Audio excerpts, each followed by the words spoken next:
Serial अपना time भी आएगा कि आने वाले एपिसोड में आपको देखने को मिलेगा कि यहाँ पे रमाधीर जो है वो वीर से मिलने के लिए उसके कमरे में जाता है।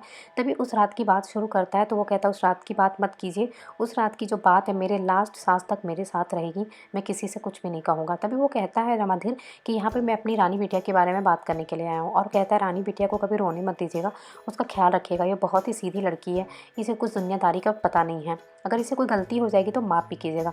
तभी वो बचपन की बात बताता है और कहता है जब रानी बिटिया स्कूल जाती थी और जिस मोड़ तक मैं उसे दिखता था खुशी खुशी जाती थी, और जैसे मैं दिखना बंद हो जाता था तो वो बहुत रोती थी। तो बस आज वही बात हो गई, आप उसका ख्याल रखिएगा, इसे रोने मत दीजिएगा। और तभी कहता है कि रानी बिटिया का सपना है कि वो पढ़ाई करे, तो मैं चाहता हूँ कि रानी बिटिया का जो सपना है उसे पूरा होने दीजिएगा, उसकी पढ़ाई को बीच में मत रोकिएगा। और वो विनती करता है। तभी वो कहता है कि वीर ठीक है, आप इसके लिए परेशान मत होइए, रानी पढ़ाई करेगी और उसका जो सपना है पढ़ने का वो पूरा होगा। तभी आप देखेंगे कि यहाँ पे जो रामू काका वो बहुत खुश हो जाते हैं और कहते हैं कि अब मैं अच्छे से जा सकता हूँ। तभी आप देखेंगे कि वहाँ पे जो पुलिस इंस्पेक्टर होते हैं वो कहते हैं कि अब जाने का वक्त हो गया, अब चलिए रामू काका। तभी वो कहते हैं कि ठीक है, अब मैं निकलता हूँ। तभी रानी रोने लगती है और कहती है कुछ देर और रुक जाइए ना बापूजी, और बहुत ही इमोशनल हो जाती है, बहुत रो रही होती है। वीर भी उसे देखकर काफ़ी ज़्यादा दुखी हो रहा होता है। यहाँ पे आप देखेंगे कि विक्रम जो है वो कियारा से मिलने के लिए उसके घर पे जाता है। तभी वो कहता है कि कियारा से कि तुम कैसी हो कियारा। कियारा कहती कि मैं बिल्कुल ठीक हूँ, तुम यहाँ पे आए हो। तभी वो कहता है हाँ, यहाँ पे मैं बस तुमसे मिलने के लिए आया था। और तभी वो कियारा को समझाने लगता है और कहता है कि किसी के लिए अपनी जान देना ये कौन सी अच्छी बात है, ये बिल्कुल अच्छी बात नहीं कि जहर पिया और अपनी जान दे दिया।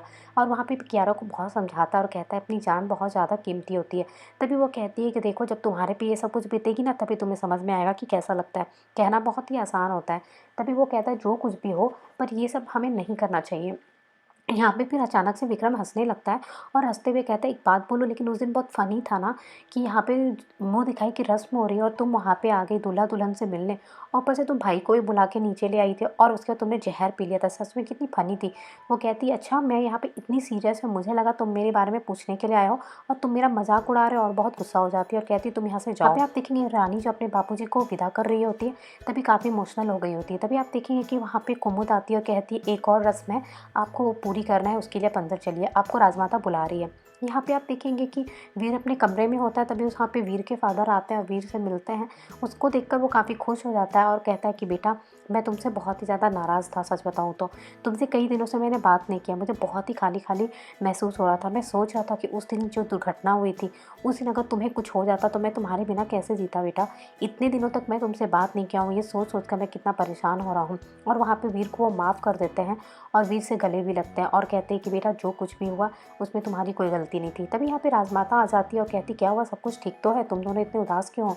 तभी वो लोग कहते कि हाँ सब कुछ ठीक है। तभी वो कहती राजेश्वरी कहाँ है, मैं राजेश्वरी को कब से ढूंढ रही हूँ, मिल नहीं रही है। तभी वो लोग कहते राजेश्वरी नहीं है, वो तो घर पे ही थी ना। और उसके बाद आप देखेंगे कि वो लोग कमरे से बाहर जाते हैं और वहाँ पे राजेश्वरी को ढूंढने लगता है। तभी वहाँ पे कुमुद आती है और कुमुद से कहते हैं कि राजेश्वरी कहाँ है। तभी वो कहती है मुझे बिल्कुल भी नहीं पता कि वो कहाँ है। देखिए अचानक से ऐसा लगता है कि कोई घर के अंदर आया और उन लोग चौंक जाते हैं कि ये है कौन। तभी आप देखेंगे कि यहाँ पे घर के अंदर में जो आ रही होती है वो वीर की मासी सा होती है, और वो वहाँ पे अंदर आती है और बताती है कि मैं पद्मिनी मासी। तभी वो लोग कहते हैं कि अच्छा तुम यहाँ पे आई हो। तभी कहती है हाँ मैं तो बिज़ी थी इसलिए मैं तुम लोगों की शादी में नहीं आ पाई, तो मैंने सोचा चलो जाती हूँ और दीदी की जो बहू है उसकी मुँह दिखाई भी कर लेती हूँ। लेकिन मुझे नहीं पता था कि यहाँ पे ये सब कुछ होने वाला है, तुम लोगों ने एक नौकरानी से शादी करवा दी। और यहाँ पे वो काफ़ी उल्टा सुल्टा बोलना शुरू कर देती है। वीर उनका पैर छूने लगता है तो पैर छूने से मना करती है और कहती है कि दीदी ने कभी तो तुम्हें आज तक अपना बेटा माना नहीं, पर मैंने हमेशा तुम्हें अब एक मासी होने का हक मैंने दिया था तुम्हें, लेकिन उसके बाद भी तुमने जो कुछ भी किया ना, अब मैं तुमसे बहुत ही ज़्यादा नाराज़ हूँ। फिर वो घर वालों को बताती कि जो कुछ भी यहाँ पे हुआ उसकी वजह से दीदी जो है वो मायके चली गई है, और दीदी का जब मन करेगा वो तभी मायके से वापस आएगी। ये सब लोग जानकर चौंक जाते हैं। तभी वो लोग कहते हैं उसने इतना बड़ा फैसला ले लिया और उसने हम लोगों को बताया भी नहीं। फिर यहाँ पे आप देखेंगे पद्मिनी जो रहती है वहाँ पे रानी के बारे में उल्टा सुल्टा कहने लगती है।